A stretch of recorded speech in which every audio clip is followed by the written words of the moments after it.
So if you don't know who FouseyTube is, you may have just been a sparkle in your dad's eye when he was initially active on YouTube, and you missed the golden age of YouTube, when not all pranks were faked, and prank channels actually had some consistency to them, not like they are now where they're staged and basically all the same like a Mr. Beast clone. Or better yet, they just repeat pranks that happened during the 2016 period, and play it off as an original idea. Or the pranks are just so brain dead they can fit into a TikTok video, with the punchline teetering on the edge of sexual assault, or it being so poorly scripted, you could mistake it for an episode of the Halo TV show, or a sequel to The Room. Either way, most prank channels nowadays are either fake, or so extreme it gets them banned off YouTube. And yes, most prank channels have to kind of fake their own videos now, because most people who run prank channels don't want to be punched in the face or arrested. But I wouldn't mind if, they got punched in the face, maybe they can knock some more chromosomes back into them, so that maybe they can improve the script so it isn't like an infant drew it with crayon. But anyway, back to FouseyTube. He was most popular back in the day for his prank videos, and some of his public stunts. Public stunts like dancing in front of people and singing music in public. And he doesn't stop there, he also had a career in skits.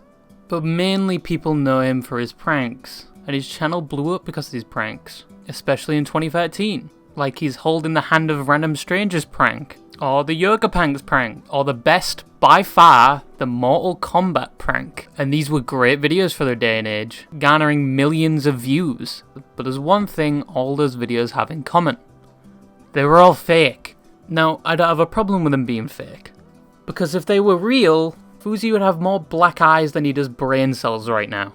And obviously there'd been more physical altercations involving the person he's pranking. Maybe Yusuf would beat the shit out of him. I don't know, Yusuf at the time was going to the gym, he was fucking pretty big. He could probably take on most of the people he was pranking. So there's no real problem with faking pranks, especially when your audience is children. Now, I don't mean this as, a fake prank where I show my penis to random women on the streets is good for children to watch, but a fake prank like, I wet people's pants or some shit is basically harmless. And if it's fake, it's basically only entertaining children, probably not adults. Like they would share the same audience as XX Sniper Wolf, whose content could probably just be a cardboard cutout of themselves occasionally changing based on the video they're watching, and kids would still watch it. But back to Fousey faking his pranks. Eventually the secret did come out, even with the horrible acting, basically the equivalent of a porno. But it wasn't really faking the pranks that killed his channel, it was him disappearing. The first time he disappeared for 7 months and no one saw anything of him. And the only story we can really trace back to what he was doing during this was him basically saying he was just getting up, eating, going back to bed, and he was depressed, which was the first sign he was having mental problems. And during this time, during 2016, he got exposed for faking his pranks. And these two don't mix very well, along with his views going down and his subscribers going down. And the adpocalypse, where most people's videos were demonetized and everyone thought it was because of PewDiePie, which it wasn't. Calm your tits, it was probably coming anyway. Just like Twitch, whenever YouTube smells any fun, they will make you fucking cry. And all of this combines into just a mental breakdown by Fousey, and some of the worst public stunts recently. The first of his stunts was an event run by Fousey that he said would rival Coachella, and it was an absolute disaster with a bomb threat, and Fousey having a mental breakdown in front of an entire crowd with a monologue that made him sound insane.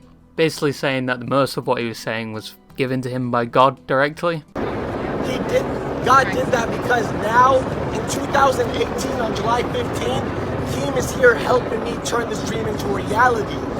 He needed us to fight, he needed us to separate, so when we do return to each other, we can help each other change the world. Now, I won't doubt God, but, choosing a YouTube prankster to voice your opinion, not a good choice.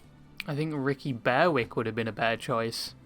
But this story was reported everywhere, even by Keemstar. Everybody type in the chat, Alex is a stupid name. Who was mentioned throughout the rant, and even seemed pretty happy that he got his own shout out. Hey, can I say something? Yeah. To you.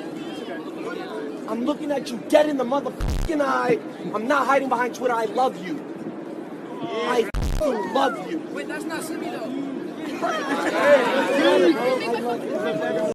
But this was the start of a steep slope. Over the next few years, Fousey would go into madness, constantly telling people he's not mentally okay, which I guess is a good warning sign. But after this incident, he would kind of lose his popularity. He would occasionally come back now and again through stories about him being a complete psychopath, but nothing really major. He was in a boxing fight with Deji, which he unfortunately lost, and him admitting himself that he's lied in the past just to get attention. But no real groundbreaking news about him, until now, when he started live streaming. And his first incident was accidentally saying the N-word, which obviously got him promptly banned by Twitch.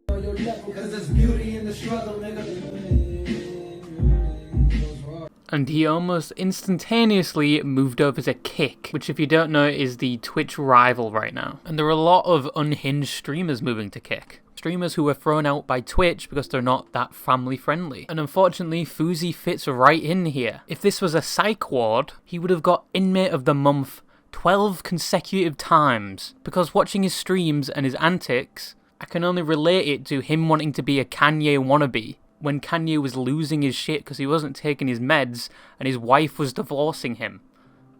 And she was getting piped by that skinny white dude, comedian guy. I'm in a car right now. I'm doing 90 on the freeway. Hey, Slim, I drank a fifth of vodka. I swear to God. I swear to God. I swear to God. Dre! Dre! I just want to say I'm sorry. Swear to God. Dre, tweet about my fucking mental health. Allahu Akbar. He's exactly like Kanye during this phase. He's just spouting nonsense and bullshit and doing the most random things.